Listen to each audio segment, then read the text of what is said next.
Hi, Mary Scifres here for Mary Scifres Ministries to talk with you about worship themes and sermon title ideas for fall 2019. My writing team and I have developed two sermon series for this fall, one based on the Common Lectionary and one non-lectionary based. I have to admit to you, the non-lectionary based series is still in process, but I'll start with that one. For our non-lectionary season this fall, we're dividing it into three one-month series, each of them under the overarching banner, A Season of Generosity. If you're like me, the fall often means stewardship themes, back to school, Thanksgiving, and with that in mind, we're developing three different months that you can use under that banner of Season of Generosity. One month will be the generosity of God. One month will be the generosity of giving, and one month will be the generosity of living. You can mix and match the series to fit whatever programmatic and scheduling needs you have in your setting. But using that theme and the scriptures that we'll be suggesting, as well as sermon starters, words for worship, and creative, innovative ideas for using popular music, readings from poetry and literature, and experiential, hands-on, participatory ways of creating worship around the Season of Generosity themes, you'll be able to create a non-lectionary series that is both life-giving and challenging to your congregation and for your worship planning team. We also have a great lectionary series prepared for those of you who follow the Revised Common Lectionary. Now, if you've looked ahead at the lessons for this fall, you might be thinking, how are you going to come up with one theme for those lections? Well, we had the same questions, but when my team, Dave Sigmund, BJ Bew, and I got together and started looking, we looked through the Gospel of Luke, which is this year's lectionary gospel, and realized there's some calculus going on here. Don't worry, you won't have to know about math for this series, but we're calling it the Calculus of Jesus.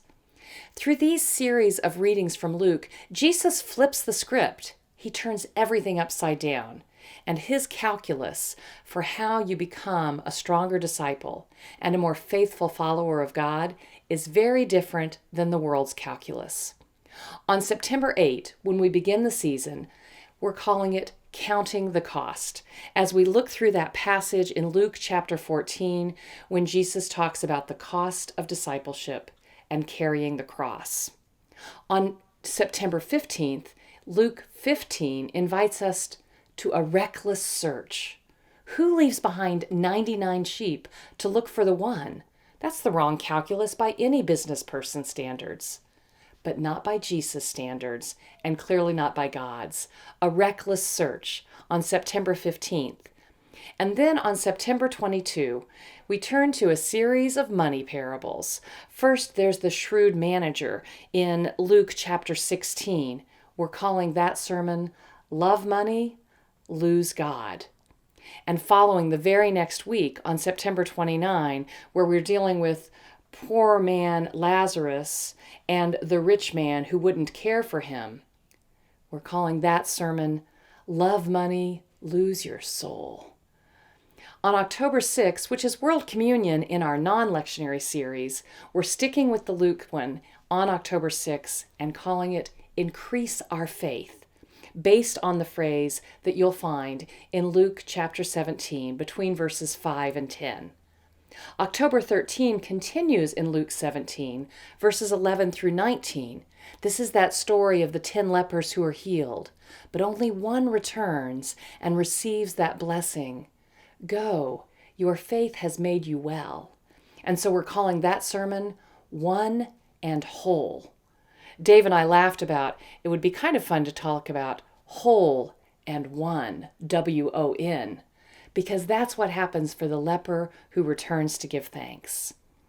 On October 20th, persistence pays. This is that parable of the judge and the persistent widow, where Jesus teaches us to pray persistently. And so we're calling that persistence pays. October 27 is all about the calculus of grace. You want to talk about ridiculous math. Grace is ridiculous. But the calculus of grace is the miracle and the mystery at the heart of everything Jesus teaches. On October 27, you can craft that message based on Luke 18, verses 9 through 14. The lectionary continues on November 3rd, but you may take a break and want to do All Saints Sunday. We've prepared an All Saints Day message called Upside Down Calculus. Or if you're following the regular lectionary of Luke 19, 1 through 10, that's the story of wee little Zacchaeus, we're suggesting small in stature, big on faith. Either way, November 3, you can continue the Calculus of Jesus series. November 10, an even more ridiculous calculation. So that's what we call that sermon, based on Luke chapter 20, verses 27 through 38. That crazy conversation when Jesus and the Sadducees debate, how many husbands can one widow have in heaven? It's a ridiculous calculation the Sadducees are asking for, and so Jesus refuses to enter the debate. On November 17, the lectionary is Luke 21, verses 5 through 19. This is when it becomes more apocalyptic, signs of the end age. And again, we see us hearing and talking about the cost of discipleship. We finish out the series on November 24, Christ the King Sunday, or some people call it Reign of Christ Sunday. This is Luke 23, verses 33 through 43. A time when Jesus promises two thieves that they are not alone up there on that cross.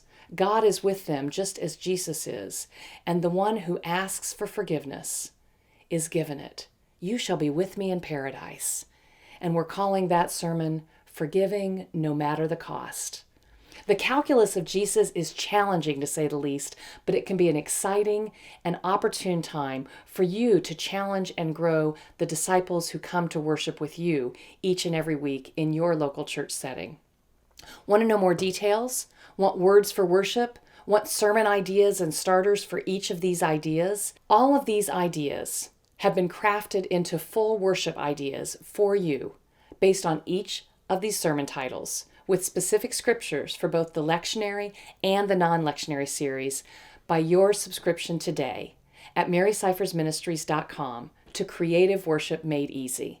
Subscribe and you'll receive for each and every one of these ideas complete words for worship, sermon starters to get your sermon writing started easily for inspirational and challenging preaching, along with creative, innovative ideas for images, hands-on participation, non-traditional song selection, video clips, film suggestions, and even non-scriptural readings to accompany the scriptures.